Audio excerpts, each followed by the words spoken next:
Duel Masters is a trading card game that has been around for a while now, and its history has been quite an interesting roller coaster. It began as a tie-in to a manga series that was originally intended to promote Magic the Gathering to a Japanese audience. The game was released in Japan in 2002, and it quickly became a huge success.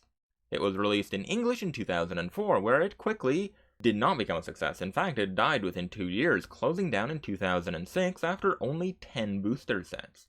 There's still some debate as to whether it was killed off due to poor sales alone, or because Wizards was also getting concerned that it was competing with Magic the Gathering instead of steering the younger players towards Magic, which was the intent. Whatever the reason, they seem to have liked it enough that they gave it another chance in 2012 when it was rebranded as Kaijudo and once again given an English release. This went about as well as the first attempt, and it closed down in 2 years in 2014. However, despite this game's constant struggles in the English market, its success in Japan has been remarkably consistent. So much so that it is often the #1 best-selling trading card game in the Japanese market, usually running neck and neck with Yu-Gi-Oh! Well past the sales data, however, the impact of this game in Japan is even more evident in just how many of Duel Masters' mechanics and ideas have become staples of the design landscape of Japanese trading card games, which we'll take a closer look at after the How to Play segment. So, how do you play this game? Setup for Duel Masters is very simple. You take one 40-card deck, shuffle it, take 5 cards from the top of it, and you put them in front of you face down. These are your shields, and they will form the life system of this game. Next up, you draw another 5 cards from the top of your deck to form your starting hand, and you randomly decide who goes first. That is it. You're ready to play. There are no mulligans in this game because its resource system is consistent enough that even suboptimal hands will give you a decent chance to play the game properly and not punish you too severely. And there are very few extra deck mechanics. There are a few, but they are tied to very specific deck archetypes, like the Gacharange mechanic or hyperspatial cards. Like all trading card games, Duel Masters follows several set phases as they progress through a turn. In this game, they're called steps, and the start of turn step begins with you resolving any summoning sickness of units already in play, which we'll get to when we start playing units. Then you untap. When you untap, you take any of your cards that are tapped, and you set them to the untap position. Next up, any of the abilities that happen at the beginning of your turn then happen, and then you move into a draw phase. In Duel Masters, you draw 1 card per turn, although the first turn player skips their first draw as the penalty for them taking the first move. Then you move into a charge step. That's when you're able to take 1 card in your hand and put it into your mana zone. You put it into your mana zone like this, with the bottom facing the top, so you can see the mana value of the card up top here. Then you move into a main step. You're able to play creatures, which come into play with a set of stats and stick around to attack or defend, and you can also play spells which apply their effect and then are put into the graveyard. These are the main creature types, although, of course, this being a card game, there are others that will come up. Then you move into an attack step, and we won't get into that until we actually have creatures in play to attack with. Finally, you end the turn, and it is the opponent's turn. The opponent will draw 1 card, and now they are going to play a card from their hand into their mana zone. The card that the opponent has chosen to put into their mana zone is a 2-color card. This is very advantageous since it provides 2 colors of mana. Like Magic, Duel Masters has 5 different colors, and you can include a mix of any number of them in your deck. So being able to access 2 colors off of 1 card is just going to make playing other cards down the road a lot easier. But the trade-off for this is that any card that is more than 1 color comes into the mana zone tapped, so you're not able to use it right away. Fortunately, on the first turn, players don't tend to have a whole lot to do anyways, so the opponent just ends their turn here. Moving back to our turn, we draw, play a card from our hand into our mana zone, and now we're going to play a creature during our main phase. So, in order to play a creature, you note the cost of the creature at the top there, and then you also pay attention to what color the card is. Since this is a fire card, we need to rest at least 1 fire-type mana resource in order to play it. So, we need to rest 2 resources total. 1 of them is fire, so we are able to put this creature into play. Now, notably when you play a creature, it comes in with summoning sickness. This means that it's not able to attack during the turn you play it. So as we move into our attack phase, we find ourselves with one summoning sick creature that is not able to attack, so we end our turn here. It is now the opponent's turn. They have drawn their card. They'll play out a card into their mana zone from their hand, and they also are going to play a creature. Like ours, this card costs 2 and requires 1 red, and conveniently, this resource over here can provide either black or red, so it meets the requirements of this red card. This one has an effect when it comes into play. The opponent gets to draw 1 card, and then they discard 1 card in their hand. Just like us, the opponent's card has Summoning Sickness, so it's not able to attack just yet. So that means we head back over into our turn, we untap, we draw 1, place a card from our hand into our mana zone here, and we will move into our main phase. So we will pay 3 to play out yet another creature from our hand. Duel Masters has an effect when it comes into play. It is able to battle an opposing creature, and while it is battling, it gains plus 3,000 power. Now, when cards battle as the result of an ability text, it works much like fighting in Magic the Gathering. They apply the damage based on their power to each other. In this case, the attack hits the opponent for 4,000 damage, since this gets its plus 3,000 power boost, and the opponent only has 1,000 damage to hit back. So we have defeated the opponent's unit, sending it to the graveyard. Now we can move into our unit attack, and we are going to attack the opponent. Now, when you attack the opponent, the attack goes through and hits their shields. You choose one of the shields to damage, the opponent gets to check whether it has any triggers, and then it goes into their hand. So in this case, we will target this shield here. And it does have a shield trigger. There are a couple of different effects that can happen when a card is revealed from the shield. A lot of cards are just going to have no effect. Some cards will have shield triggers, which allow the card to be played for no cost as soon as it is revealed. And some cards have abilities like Guard Strike, which allows you to target one of the opponent's creatures and stop it from attacking this turn. In this case, they are just going to activate this particular spell card, which allows them to discard a card from their hand and draw 2 new cards. And now that they've applied the effect, this card can now go into the graveyard as well. Normally these cards would be going straight into your hand, but since they were able to use it right away, the spell applies its effect and then is discarded. And this card over here is still summoning 6, so that's the end of our turn for this turn. Now it's the opponent's turn. Untap, draw, and they get to play out a resource from their hand. And they will tap to play out Rotten Saint Bloodout 2. Now, when this card comes into play, you get to draw a card. And it's got Summoning Sickness, so once again the turn will pass over to us.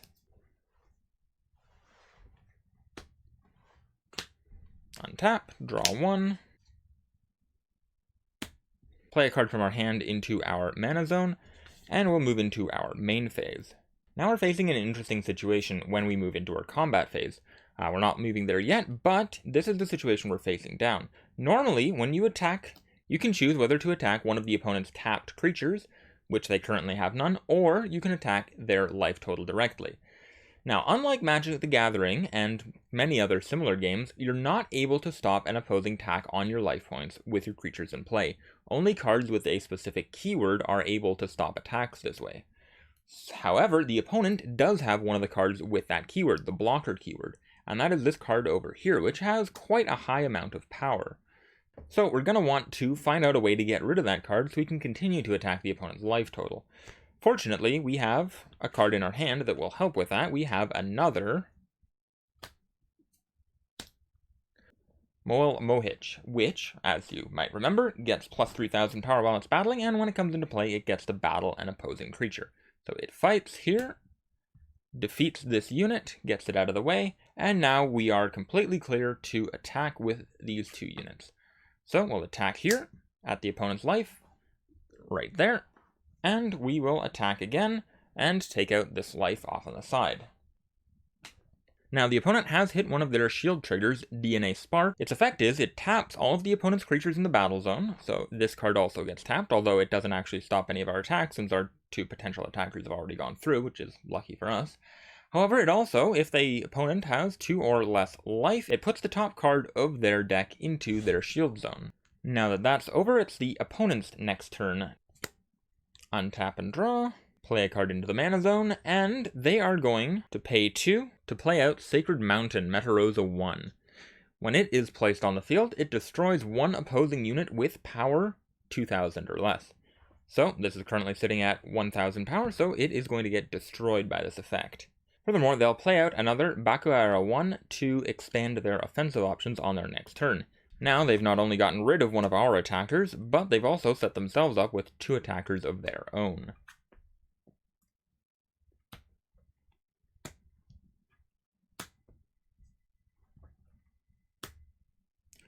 So we'll untap, draw, play out a mana from our hand. One last thing I'll just touch on briefly before I stop the how to play segment and start getting into the perhaps more interesting why to play segment is that of keywords. Keyword abilities are probably fairly familiar to most people who have played card games before. A lot of different card games use them. However, they are used again in Duel Masters and they're quite important here. Keywords are abilities that function the same across large numbers of cards, and you only need the words on them to convey exactly what that card does. An earlier example that we saw was blocker or shield trigger. Blocker and shield trigger, in both of those cases, conveniently spelt out exactly what they do in parentheses after the ability word, but you don't actually need them there. As long as the card says blocker in big bold font on it, it is able to tap itself to intercept an opposing attacker. Duel Masters also makes use of ability words, like on our Bupaharto here. This card has Shinka Power, which is an ability word that triggers whenever you evolve that creature. Ability words don't actually have any rules text on their own, like keywords do. However, they're a helpful identifier to group similar cards together. In this case, any cards that you want to stick your evolutions on top of. Speaking of evolutions, let's see how that works.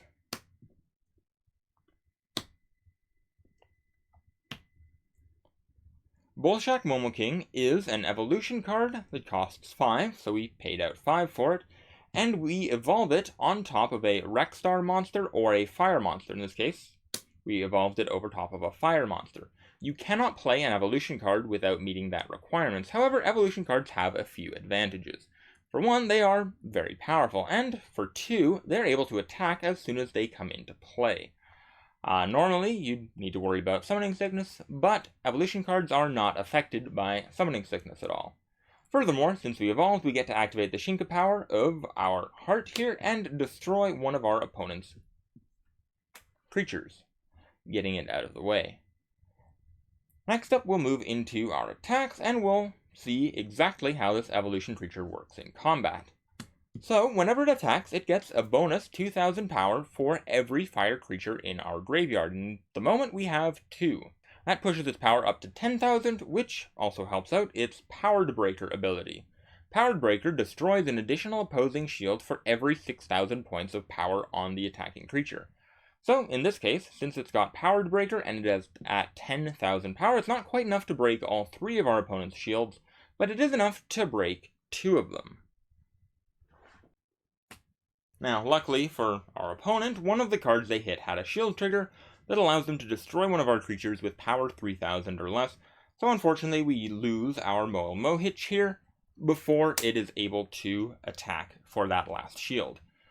We now have enough cards that when we attack again next turn, we'll go up to 12,000 power, so this will be able to break 3 shields. However, the Powered Breaker ability doesn't do anything past breaking shields. Crucially, it doesn't let you get in for that last point of damage you need to win the game. So in this case, breaking 3 shields isn't an especially useful ability for us, but it does mean that we still have a very powerful attacker here, staring down an opponent with only 1 shield to our wonderfully untouched 5 shield life total. So, with us in pretty good shape, we'll stop the how to play segment here and move into a little bit more of a discussion about Duel Masters' place amongst its TCG peers, some of the innovations it has made, and what makes it such a good game.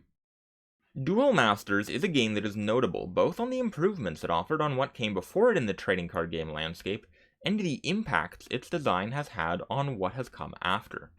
Of the big 3 trading card games in the Japanese and English markets, Duel Masters is the most recent of them, but in many ways it's also the most refined.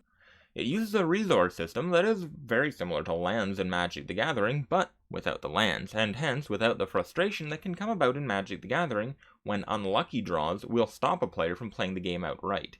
Unlucky draws certainly exist in Duel Masters, but they're nowhere near as punishing. Much like Pokemon, it uses a cards as life system, but unlike Pokemon, this functions as a catch-up mechanic for the player taking damage rather than a reward for the player that is already ahead in the game, ensuring there is more of a back and forth momentum to the game, and that it is more difficult for one player to ride an early advantage all the way through to victory. This creates games that generally have much more narrow margins of victory than Magic the Gathering or Pokemon, which makes the game much less frustrating for newer players, and just makes the game more exciting overall for every player. It also does away with Pokemon's persistent damage in favor of Magic the Gathering's heal at end of turn system, eliminating the need for damage counters. And since it uses cards as life, that also means you don't need a pen and paper, or dice, to track your life progress. Meaning that usually all you need to bring with you to play Duel Masters is a single deck of 40 cards, no accessories required. However, looking at Duel Masters in comparison to what came before it only really tells part of the story. Of the big 3 card games in Japan, I would argue that Duel Masters has had by far the biggest impact on the design philosophy of new card games. Think about how recently you have seen a Japanese trading card game that uses a life point system. Basically every TCG now uses some form of cards as life and aims for that same ideal of just needing a deck of cards to play the card game and not really needing any other accessories past that. These life systems are also usually tied to some kind of catch-up mechanic that keeps some amount of drama and uncertainty in the game right up to the final hit for damage. Think about Ignition in ZX, Life Bursts in Wacross, Triggers in Vanguard, and the list goes on and on and on. There is also a ton of games that use very similar, or indeed near identical resource systems, like ZX, Rebirth for You, or the just recently released Build Divide trading card game. There are even more games out there that use a very similar resource system, but with a small twist of their own, like Caster Chronicles, which uses caster cards for colored mana, but it allows any card to be used as a colorless source. Or the Final Fantasy trading card game, where any card can be played as a mana source that refreshes every turn, like in Duel Masters, but you can also discard cards from your hand to provide a single turn mana source. The combat system in Duel Masters has also appeared in plenty of other TCGs as well, such as direct riffs like Build Divide, Force of Will, and Caster Chronicles, or more indirect references like Vanguard or Gate Ruler, which I would argue follow the same idea of giving players a choice between attacking the opponent's life total or attacking their card economy. This is in contrast to earlier games like Yu-Gi-Oh! And Pokemon, where attacking naturally targets both the card economy and your opponent's life total. Honestly, it feels like my ability to list card games that draw from Duel Masters is limited really only by my own experience in playing different card games. I will say that almost every single Japanese trading card game I have tried so far seems to draw at least one element from Duel Masters. It can be argued that Pokemon started the cards as life trend, and that Yu-Gi-Oh's limited field of play is a consistent design feature that Japanese trading card games have adopted as well, but I would argue that both of these are fairly minor compared to just how often you see the core mechanics of Duel Masters and the gameplay patterns it has pioneered pop up again and again. And there's a good reason for this. Duel Masters is a remarkably elegant system. It is easy to learn, easy to play, and there is tons of strategic depth to draw in more skilled and experienced players. It is a legitimately great game, and it's really too bad that none of its English releases have stuck around. As always, any comments on Duel Masters, or anything I might have missed in this video is welcome below, and have a great day, and I will see you in the next video.